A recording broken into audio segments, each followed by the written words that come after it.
Iya, kali ini Muri dapat kehormatan ada 3 rekoris yang luar biasa. Tentu, nah saya akan mencoba wawancara 3 rekoris ini.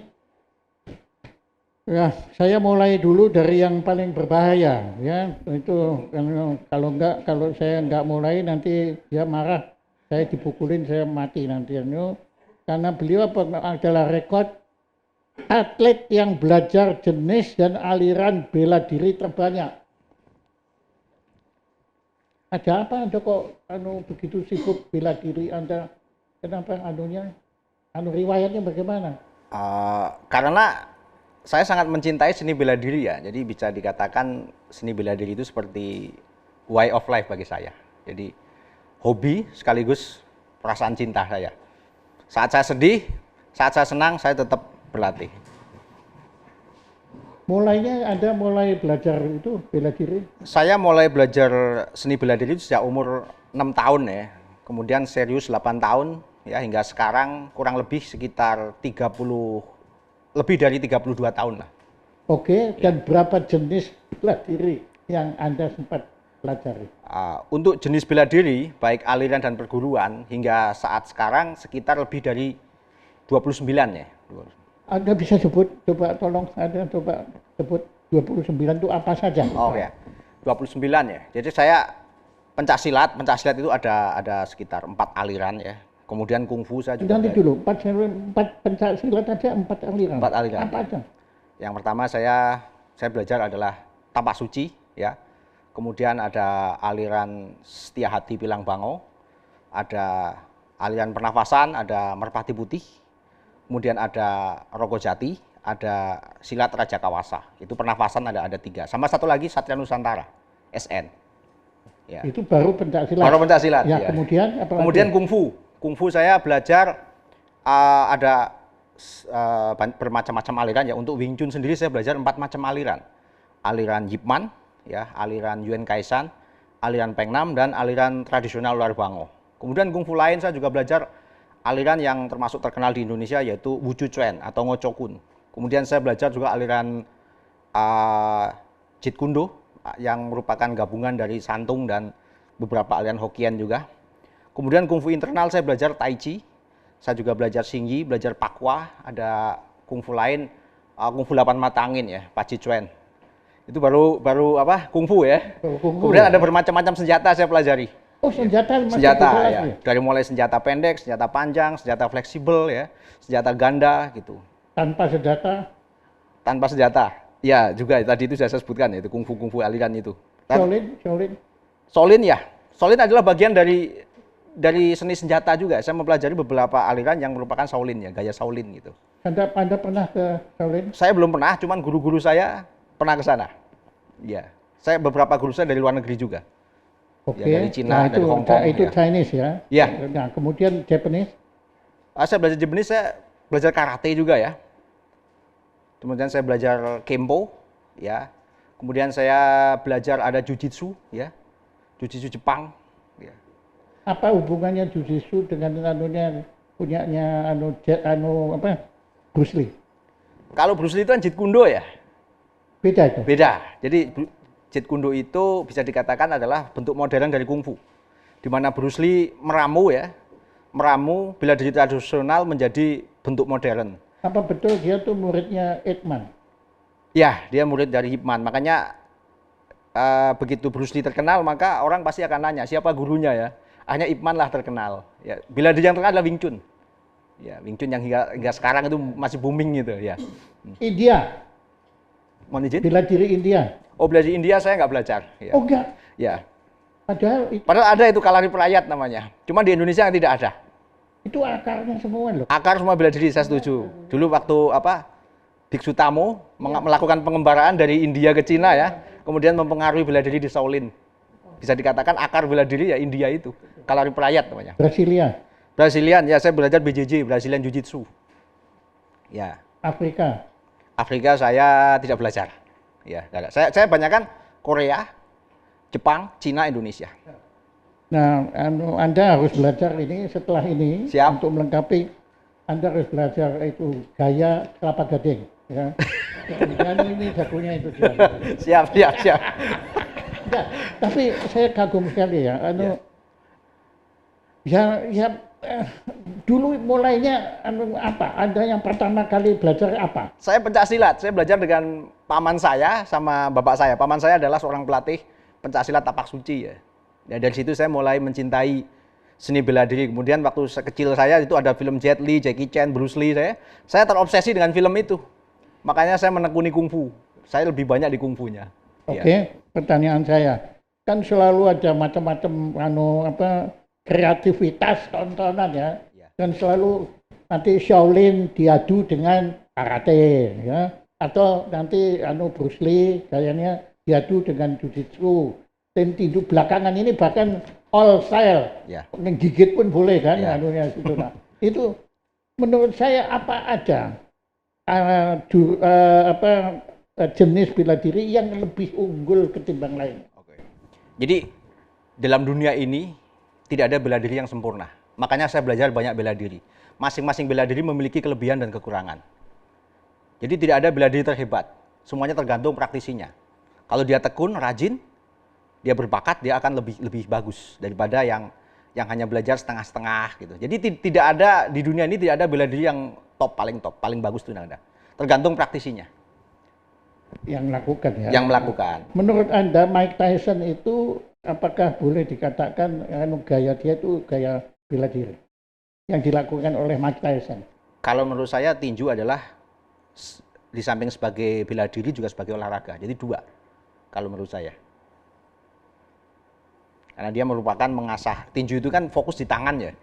Jadi banyak mengasah di teknik-teknik tangan gitu. Nah, kalau Thai itu bagaimana? Thai boxing. Thai boxing, Muay Thai. Muay Thai itu adalah bela diri tradisional yang berasal dari mana? Thailand ya. Itu sebagai ciri khas dari bela dirinya orang-orang Thai, orang-orang Thailand. Ya. Nah, Anda kan belajar pencak silat kan? Iya. Oke, dan saya sebetulnya dari dulu itu menganggap pencak silat itu adalah termasuk mahakarya kebudayaan kita. Ya, dan saya pernah usulkan untuk pencak silat diajukan ke UNESCO.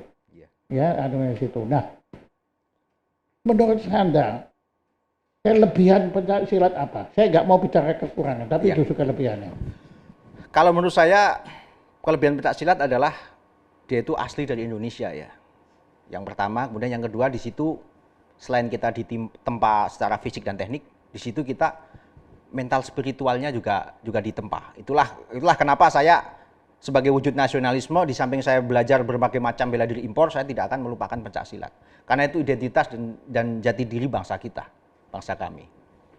Dan menurut Anda layak kan diajukan ke UNESCO untuk diakui sebagai warisan kebudayaan Nusantara? Itu sangat layak sekali ya, karena sebagaimana kungfu ya, silat itu menyebar hampir di seluruh Indonesia ya, terdiri dari ratusan aliran. Masing-masing suku itu punya gaya, punya style beda-beda. Ada Cimande, di Sumatera ada silat Minang ya. Kemudian di Banten beda lagi, di Jawa Tengah gaya Mataraman ya, di Bali beda lagi. Jadi bisa dikatakan Papua. Ya, Papua juga ada. Jadi bangsa kita adalah bangsa pendekar, bangsa petarung. Karena apa? Setiap suku pasti punya style martial art. Punya senjata, ada punya badik, punya rencong, punya keris. Artinya bangsa kita apa? Bangsa kita adalah bangsa ksatria, bangsa pendekar. Tapi ramah. Ramah ya. Anda profesi sehari-harinya apa? Saya hanya fokus latihan, ngelatih, hanya dua aja. Pelatih Anda? Pelatih dan latihan. Anda sudah melatih TNI untuk pencak silat? Saya pernah ngajar di TNI yaitu kungfu ya, di Yonkav 1 Kostrad, kemudian di Brimob juga pernah, kemudian di Komando Armada Barat Angkatan Laut saya pernah. Ya, jadi sering-sering diundang ya. Jadi misalnya hari ulang tahun TNI, saya suruh bikin koreo massal misalnya 1000 pasukan main tongkat, 1000 pasukan main golok, main nuncaku, main kuncian, bantingan. Untuk Anda bisa semua ya? Iya, siap. Oke. Nah, kenapa kok saya juga sudah berulang kali bicara dengan Panglima TNI. Kenapa kok kita mesti yang kita tampilkan kok ya, taekwondo ya, kemudian judo dan lain-lainnya yang dari luar karate. Tapi kenapa kok kita tidak fokus menampilkan pencak silat untuk TNI? Itu PR besar kita ya. Dan sekarang pencaksilat juga sudah mulai ditampilkan di mana di militer. Jadi itu karena di dunia itu kalau misalnya angkatan darat itu identik dengan karate, ya kan, polisi dengan kuncian-kuncian aikido, judo. Nah sekarang militer kita sudah mulai menampilkan pencaksilat. Iya, Ya, kita sekarang. kenapa kita mesti berkiblat ke asing kan ya dunia. Iya. Kan Anda tahu sendiri kan anunya situ. Ya. Mas Odi Purwanto. Anda lahir di mana? Saya di negeri di atas awan, lereng Dieng, Wonosobo.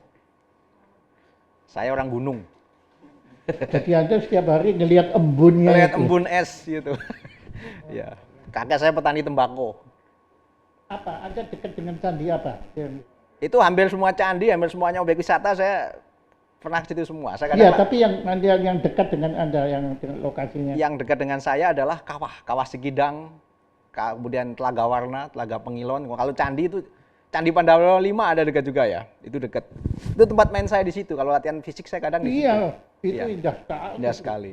Bayangan saya itu pada suatu hari James Bond Iya. atau Mission Impossible itu latar belakangnya Setuju candi. sekali ya, menampilkan budaya kita. Wah itu keren itu pasti ya. Itu. Terus ada yang kecemplung ke telaganya segala itu.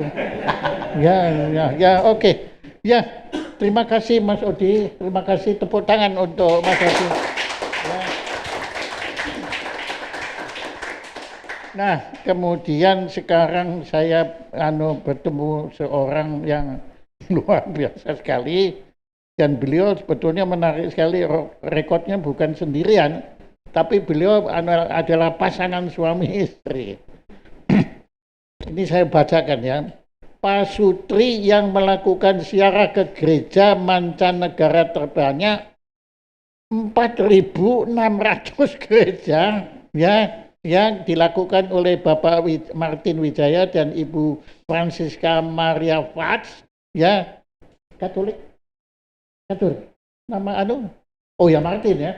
Aloysius benar. Aloysius. Oke. Keren katanya sini. 4.600 gereja. Iya. Ampun deh. Ya. Ya saya satu pun nggak pernah datang malah. Ya. Nah, Pasutri yang melakukan perjalanan kapal pesiar terbanyak 97 kali di 6 benua. 6 benua jadi termasuk Antartika. Iya.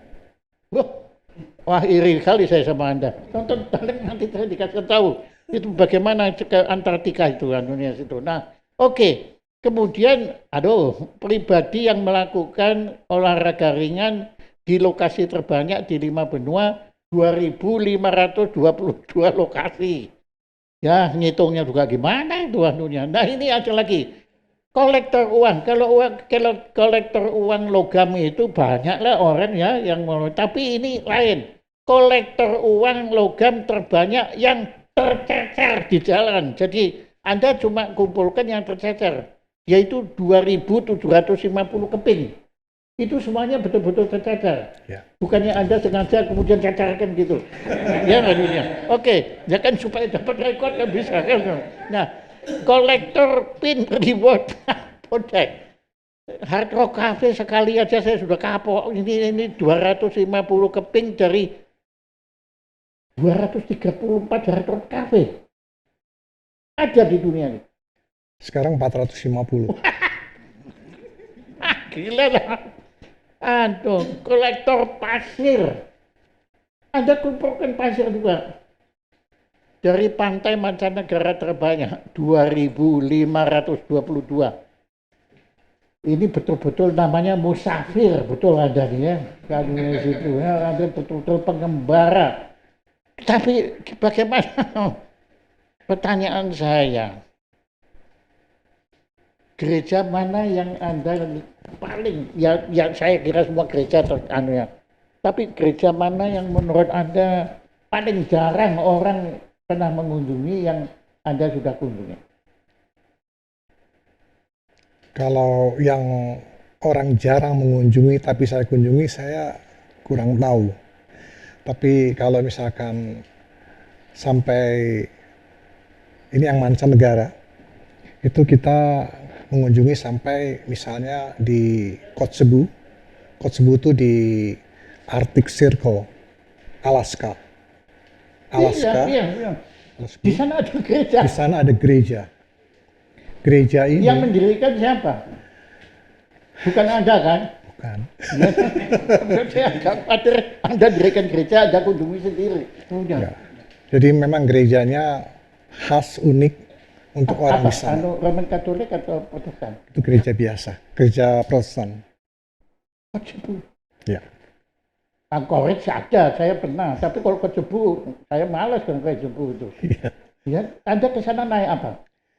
Saya pertama ke ibu kota Alaska, Anchorage. Anchorage. Oke. Kemudian kita ikut tur. Ada turnya. Ada turnya, ikut tur. Kebetulan saya juga dengan ibu mertua. Oh, kali ini bukan hanya Pak, bukan hanya bukan istri, ini, tapi dengan ibu mertuanya juga mertua. ada. Anunya, ada hadir juga hari ini. Tidak, sudah almarhum. Jadi kita, Semoga almarhum bukan karena Anda ajak ke sana kan. Itu ya. Oke. Ya. jadi kita dari Anchorage kita memang ya, ikut tur dengan kereta api. Itu Oke, masuk ya. masuk ke atas sampai kepada di situ ada perkemahan yang khusus untuk orang-orang yang senang dengan wildlife dan sebagainya di atas. Ketinggian berapa?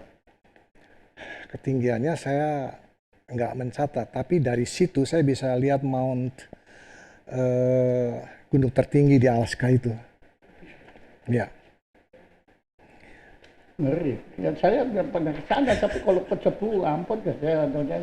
Kemudian Anda itu kebetulan Anda lihat gereja itu atau memang itu gereja menjadi tujuan destinasi? Memang diantaranya menjadi obsesi saya untuk bisa mengunjungi di Oh, sana. Anda sudah tahu kok di situ Iya. ada gereja. Dan buat Anda nggak masalah ya untuk Protestan ya, Anda kan Katolik. Ya, saya kadang-kadang juga mengunjungi masjid-masjid yang terbaik. Tapi Kecuali di sini Medina. belum dicatat ya. Saya mungkin nggak mencatatnya di sana. Ya, tambahin lagi lah. Ya, karena saya juga penggemar ke masjid. Ya. Ya, Anda sudah pernah ke masjid tertua Afrika? Masjid tertua yang saya pergi itu di Pulau Cyprus. Oh, di Siprus. Ya, Cyprus ya, itu ya, disebutkan masjid Siprus, tertua. Siprus Yunani atau Siprus Siprus Turki? Saya rasa itu Cyprus Yunani. Nah, oke. Ya. Jadi itu masjid itu disebutkan sebagai yang tertua dan cukup karismatik setelah masjid di Madinah di Mekah. Ya, itu sebetulnya bukan yang tertua, tapi tertua di Eropa. Ya, tapi karena yang tertua di luar masjid itu Ibn Tulun di Kairo. Anda belum pernah ke situ. Kalau belum Anda perlu ulang itu. Ya. Indah sekali. Karena itu masjidnya masih sangat primordial, belum ada kaca jendela itu belum ada, ya masih serabinya itu dari batu semua itu. Indah sekali. Itu paling tua. Tapi belakangan kan juga disebut yang paling tua, Anda sudah pasti pernah ke Petra. Sering, sudah.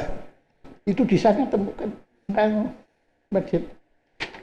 Dan itu pernah yang menjadi polemik, itu pernah dianggap lebih penting oleh orang kelompok tertentu ketimbang Mekah. Tapi tentunya kemudian balik lagi ke Mekah. Tapi menarik sekali ya. Kelenteng beberapa saya kunjungi seperti di Semarang, di Tanjung Kait dan sebagainya. Tapi karena waktu dan kesempatan memang yang khusus saya datangi itu yang saya dengar bagus gitu ya, yang tua. Vatikan saya beberapa kali ke sana. Ya. Termasuk saya juga ke istana Pope. Kebetulan saya waktu itu melakukan perjalanan dengan Yang banyak air mancurnya itu kan ya. Ya, saya melakukan perjalanan dengan Bapak Gus Dur, presiden kita. Gus Dur. Ya. Jadi Anda pernah bersama Gus Dur juga? kira-kira 3 minggu keliling dunia dengan Gus Dur. Satu pesawat. Wah, enak dong. Kok bisa? Karena sebelum Gus Dur jadi presiden, kita sudah dekat. Bagus. Waduh. Jadi saya kebetulan saja itu ada suatu kesempatan Gus Dur ingin ketemu dengan Pope. Waktu itu John Paul II. Oh, John Paul II. Okay. Jadi hanya yang Katolik yang bisa diajak. Jadi saya diterima di istana pribadi John Paul, kemudian mendapatkan hadiah berupa rosary dari Bapak. Oh, wah, main ya, anunya situ. Nah, apa sebenarnya yang menyebabkan ada demikian, ya terutama ini ya, koleksi uang logam yang tercecer di jalan. Bagaimana riwayatnya kok Anda bisa punya gagasan bukan uang logam? Kalau uang logam kan semua orang punya ya, tapi yang tercecer di jalan. Mendahului saya jelaskan yang ini, Bapak Jaya Suprana. Sebenarnya saya nggak pernah mempunyai ambisi untuk memperoleh rekor muri. Tapi uang logam tercecer ini, saya sayang. Itu walau bagaimana itu uang. Uang itu simbol negara sebenarnya. Jadi saya boleh dibilang exercise tiap pagi, tiap hari, itu juga kadang-kadang dengan sepeda. Ketika saya naik sepeda, itu masih gelap, itu saya selalu lihat di beberapa lokasi, terutama sebelum pandemi, itu banyak sekali uang-uang logam tercecer di jalan. Kamu apa pernah lihat uang logam tercecer? Ya, jadi Anda memang sekali ya. Memang jeli sekali melihat orang yang tidak diperhatikan orang gitu loh. Waktu saya mengambil itu, saya hanya berpikir ini sayang, bukan untuk rekor sebenarnya. Jadi saya heran bahwasanya begitu lama saya ngumpulin dan saya pun suka bersepeda di luar negeri. Saya suka jogging di luar negeri. Ya. Anda bawa sepeda, Anda sewa sepeda. Kalau di luar negeri, anak saya di Amerika semua. Oh. Ada 3 anak saya, dia punya sepeda. Khusus saya pakai sepeda dia. Satu di Orlando, satu di Orange, Los Angeles. Itu saya pakai sepeda mereka, jalan-jalan ke West ya. Tidak pernah saya temukan uang logam. Tidak pernah. Kecuali saya ketika jogging di Singapura, saya hanya menemukan 1 sen Singapura di jalan. Itu hanya 2 kali. Tapi kalau di Indonesia? Di Indonesia bertaburan di mana-mana. Kaya kita ya. Saya kurang jelas. Tapi logamnya memang logam, ya memang nikel yang murah. Jadi itu kalau udah habis digiling sama mobil, bahan mobil, itu rusak dia punya cetakan itu. Rusak karena memang nggak kuat dia. Kalau makanya aneh kan paradoks ini ya. Jadi karena itu lemah, makanya kalau kepindas digiling itu rusak kan. Ya. Tapi kenapa yang di Amerika karena tidak maka tidak ada kececer itu kan agak bingung saya Pak. Saya juga sering bertanya ke diri saya sendiri. Saya pikir apakah orang kita ini kadang-kadang kurang menghargai uang-uang logam itu. Karena uang logamnya memang cuma 500-an. Tapi 100. Itu sangat berguna Pak. Itu dulu ibu saya kalau ngejar-ngejar saya buat keroan begitu loh kan. Ya dan saya paling benci kalau melihat ibu saya bawa uang logam itu. Tapi yang maaf saya, kalau bisa saya tanggapi, uang logam yang buat keroan itu ibu saya juga begitu. Iya. Tapi yang dipakai itu uang Holden. karena itu Benggol. benggolan. Ya, ya, Itu ya. kalau dipakein kerokan, dia tuh nggak sakit, dia keras tapi buntul. Kalau pakai yang Kalau kita punya, sakit. itu sakit. Makanya ibu saya pakai yang itu. Aduh, parah.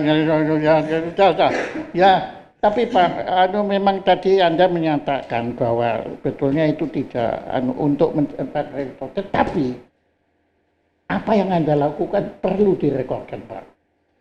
Terima kasih. Ya, karena ini menginspirasi kita semua. Ya, coba bayangkan 4.600 gereja.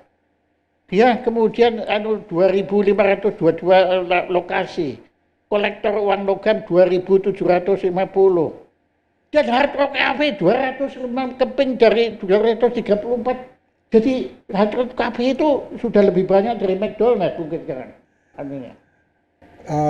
McDonald mungkin lebih masif di mana-mana. Hard Rock Cafe itu lebih eksklusif.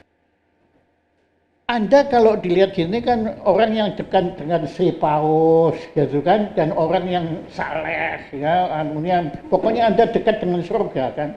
Kenapa kok Anda dekat dengan Hard Rock Cafe yang lebih dekat dengan neraka itu? Ya, saya kira sebenarnya kalau saya melakukan perjalanan, yang paling utama memang saya kunjungi adalah gereja.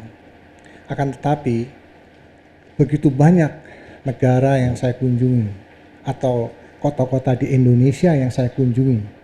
Saya sudah ke seluruh Indonesia, juga untuk gereja. Saya kalau misalkan sudah sampai di sana dengan susah payah, apalagi kalau keluar itu visanya susah dan sebagainya, itu saya sayang sekali kalau saya misalnya ada pasir di situ saya nggak ambil. Oke, ada Hard Rock Cafe di situ saya nggak ambil. Kenapa Hard Rock Cafe? Anda pernah ke Holy Wing nggak? Kemana? Holy Wing. Saya nggak pernah. Oh, nggak mesti Pak, Bapak harus. Mumpung tapi sudah tutup ya, ya. Tapi sekarang namanya ganti Pak Atlas, Pak. Kalau saya nanti saya kenalin sama Nikita Marsani lah. Ya, Ibu nggak keberatan nggak dia? Kalau saya masuki Hard Rock Cafe, sebenarnya asalnya itu saya memang datang di Hard Rock Cafe di Kuta. Iya, oke. Ya makanya. Ya. Terus kenapa? Anda kenapa ke sana gitu loh? Saya kira Hard Rock Cafe ini waktu itu ya tahun 74, saya merasa Hard Rock Cafe di Bali ini merupakan salah satu restoran internasional, hanya restoran, bukannya yang macam-macam, bukan disco dan sebagainya, dan tempat makan yang memang populer untuk muda-mudi. Menurut Anda enak makanan di Hard Rock Cafe? Ada yang khas. Saya nggak ada yang khas. Saya tadi makan di warung itu enak Pak. Tapi enggak, saya tetap kagum gini. Anda kalau Anda kunjungi Kuta nah, tapi kok 234 Hard Rock Cafe ini Pak? Ya memang. Anda bingung sendiri kan? Enggak, saya nggak bingung. Oh, nggak bingung. Saya merasa karena komunitas kita ada, Hard Rock tuh kita punya komunitas.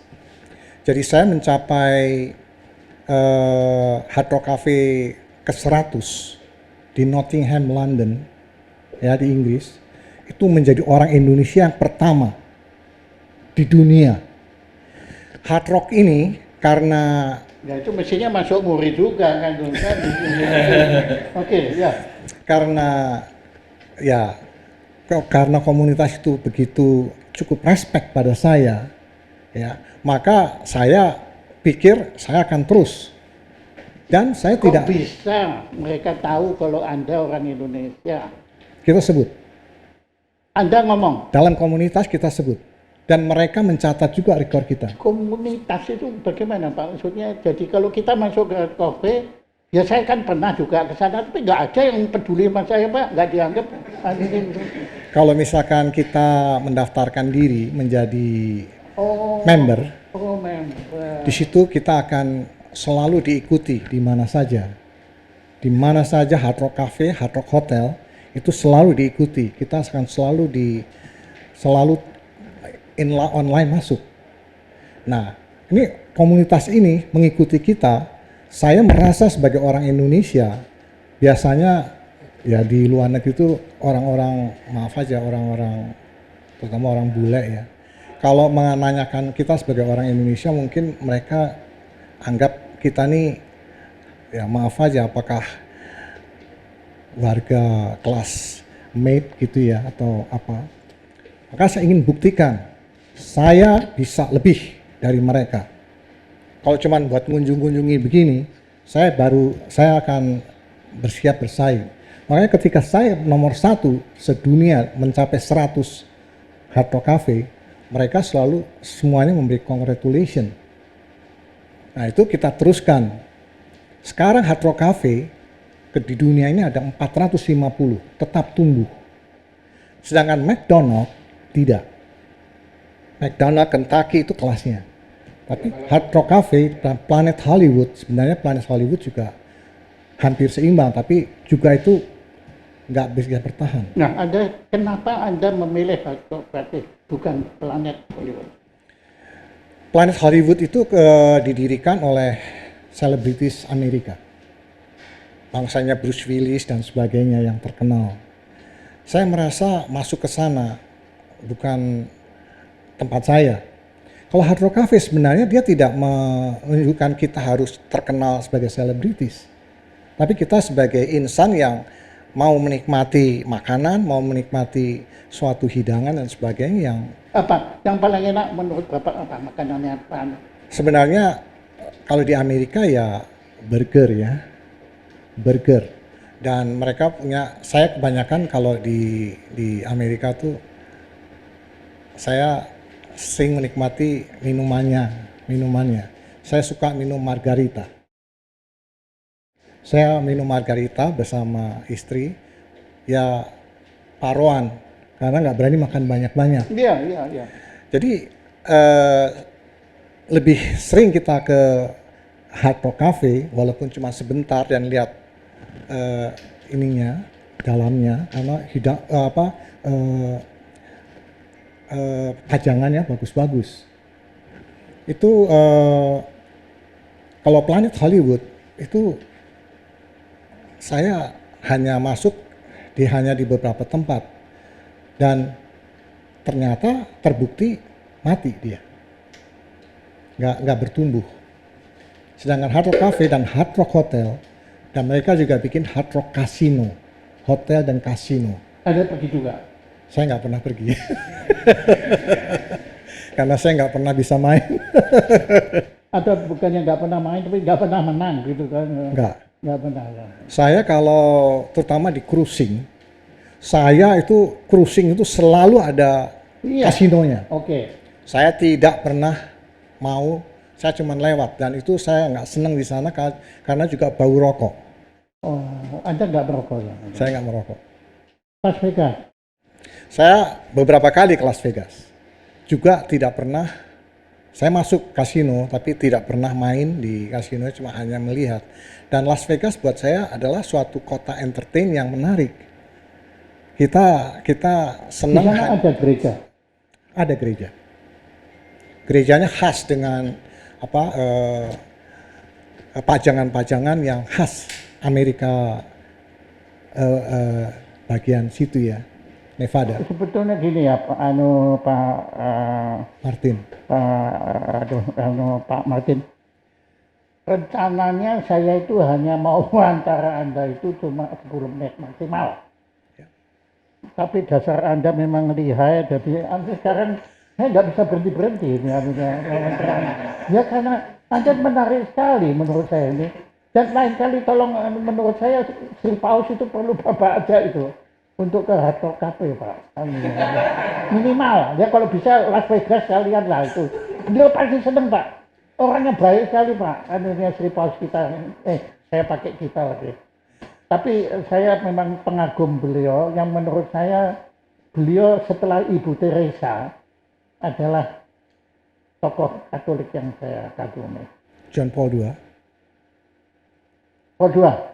John Paul II, Paus John Paul II maksud Pak Jaya? Enggak. Saya si Paus Fransiskus. Oh, Fransiskus yang sekarang ya? Iya, yang sekarang Pak. Kalau itu saya sujud Pak. Ya, itu udah ampun ya. Kalau ngadepi dia sudah saya takluk betul. Itu Ya. tokoh betul, bukan hanya tokoh Katolik. Menurut saya tokoh peradaban. Beliau itu. Saya sampai ke Buenos Aires, ke katedral beliau untuk mempelajari napak tilas beliau. Oh. Iya, karena saya pengagum. Saya Protestan, tetapi saya di Jerman tinggal di asrama Yesuit. Kan kumpulan saya orang Yesuit semua Pak. Waduh, hancur-hancuran dah saya ya. Saya diajari ateisme juga oleh Yesuit sebetulnya. Nah, ya, Anda mengagumkan sekali Pak Martin ya. Saya kira nanti kita cari waktu lagi, kita nanti khusus kita bicara apalah.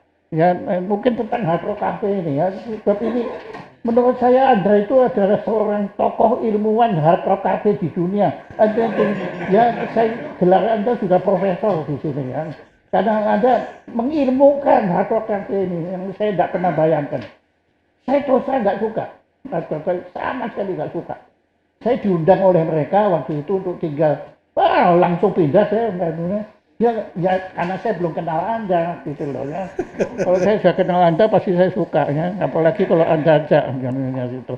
Nah, Pak Martin, mohon maaf untuk kali ini kita seperti dulu dan tepuk tangan untuk Profesor Satrio. Nah, sekarang Anda menarik sekali. Anda ya pertama Gojek dulu ya, tetapi Anda memberi warna yang dulu terus terang waktu Gojek berdiri saya nggak suka karena menganggap ini adalah upaya kapitalis untuk mengambil alih profesi-profesi ojek. Dulu kan ojek bukan Gojek ya. Saya bersama Profesor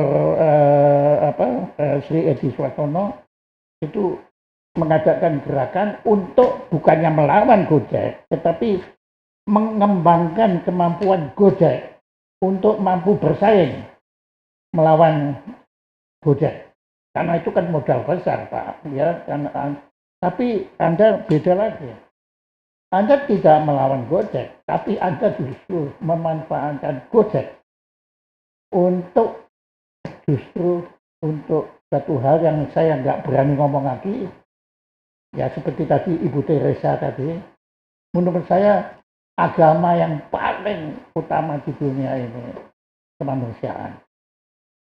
Dengan segala hormat kepada Katolik, Protestan, apapun, ya Buddha tapi agama yang paling utama adalah kemanusiaan.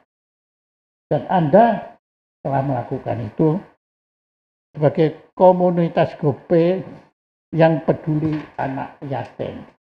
Tolong Anda ceritakan. Ini ceritanya agak beda dengan Hard Rock Cafe. Silakan. Ya. Kita bergerak dari rasa kepedulian antar sesama sih Pak. Sejak kita jadi driver Gojek, di situ solidaritas kita benar-benar tinggi antar sesama. Kenapa? Jadi memang kita sama-sama tukang ojek yang dulunya memang dulu belum ada Gojek lah. Iya. Awalnya ngopang gitu, ojek Iya. pangkalan. Terus Mantap, direkrut dengan hal yang baru, semua baru lah. Di situ kita belajar bareng, di situ kita bersosialisasi bareng, terus kita ngobrol bareng, ngopi bareng. Di situ tumbuh solidaritas yang sangat tinggi. Nah, kemudian kita terinspirasi bagaimana kalau kita bisa membantu antar sesama. Tadinya belum tercetus kita membantu anak-anak yatim yang dari teman-teman kita yang sudah meninggalkan kita lebih dulu gitu. Nah, sejak ada kejadian di Warung Buncit yang kecelakaan satu orang driver, terus istrinya, terus anaknya dalam kandungan, satu anaknya selamat bernama Aldo. Nah, di situ kita terinspirasi bagaimana caranya kalaupun kita hanya seorang driver Gojek dengan penghasilan yang ya minim, bagaimana kita bisa membantu anak sahabat kita yang ditinggalin sama orang tua perempuan, orang tua laki-lakinya. Dari situ kita udah mulai Anak pertama yang kita santunin adalah namanya Aldo. Kita bantu sekedar uang jajan sebesar 150.000. Setiap bulan kita continue Pak datang. Dari satu anak sampai dengan 2022 ini sudah mencapai 1034 anak yang kita kasih uang jajan. Seperti itu Pak. Hebat. Ini kalau Bung Hatta masih hidup, beliau pasti terharu sekali. Karena inilah yang diharapkan Bung Hatta, yaitu ekonomi kerakyatan. Dan Anda melakukannya semua itu. Anda nggak ada rencana bikin partai politik? Mau sih Pak, namanya Gopay mungkin. Iya, iya boleh partai Gopay, so what? Ya, anunya. Kalau Anda, saya calonkan Anda sebagai presiden ya. Ya, karena ya ini Anda bagus sekali, Anda nggak pakai teori, nggak pakai isme, nggak pakai ideologi. Betul Pak. Tapi Anda bertumpu pada satu, sila kedua kita. Kemanusiaan yang adil dan beradab. Betul Pak. Ngeri Pak.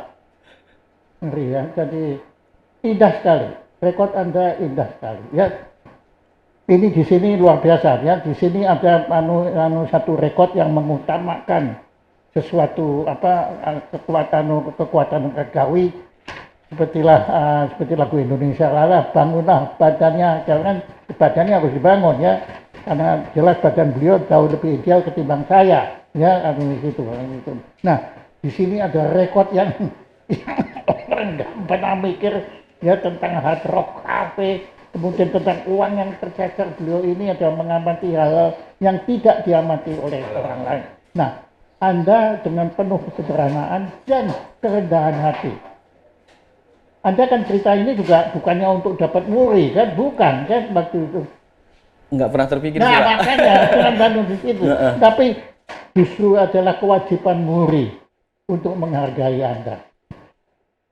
Maka dengan permohonan maaf kepada Mas Ogi dan juga terutama kepada Pak Martin ya, saya mohon maaf kepada Anda berdua, muri tidak memberi sumbangsih apa-apa ya, tapi kepada beliau kita atas nama muri ya, bukan saya tapi ini dari semua itu akan memberi berapa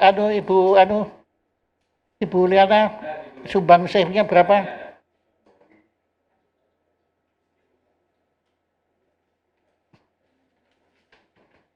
Donasi 10 juta. Oke, silakan Pak Usman. Ini donasi dari Muri untuk Gopay.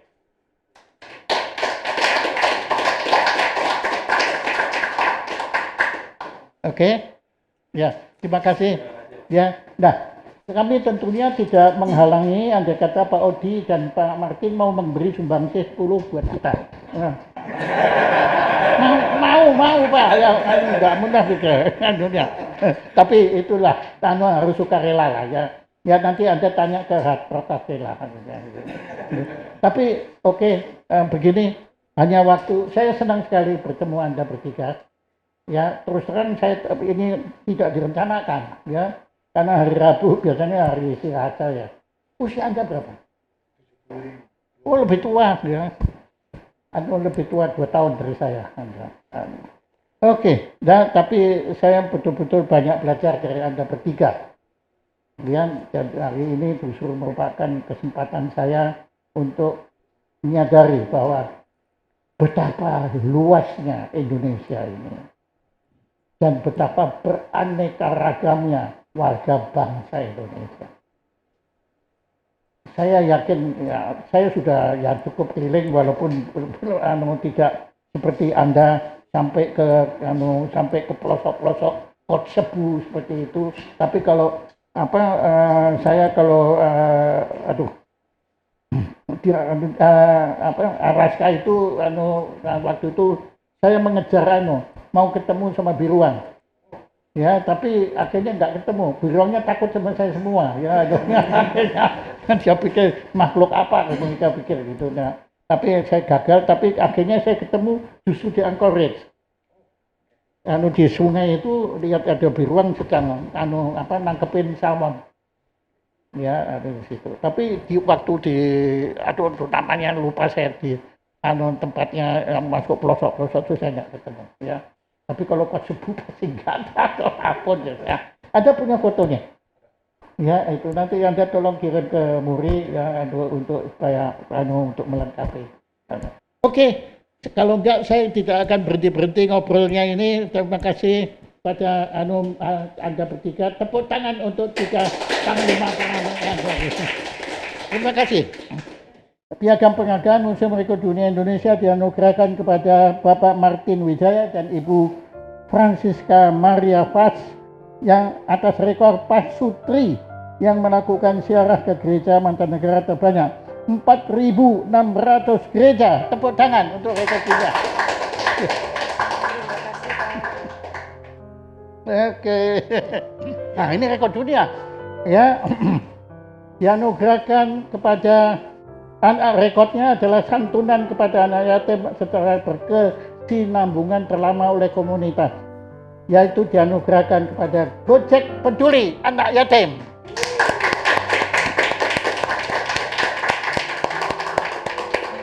Anda sebetulnya harus peduli sama saya yatim piatu loh. Oke, mari. Ya, atlet yang mempelajari jenis dan album seni bela diri terbanyak dianugerahkan kepada tepuk tangan yaitu Odi Purwanto.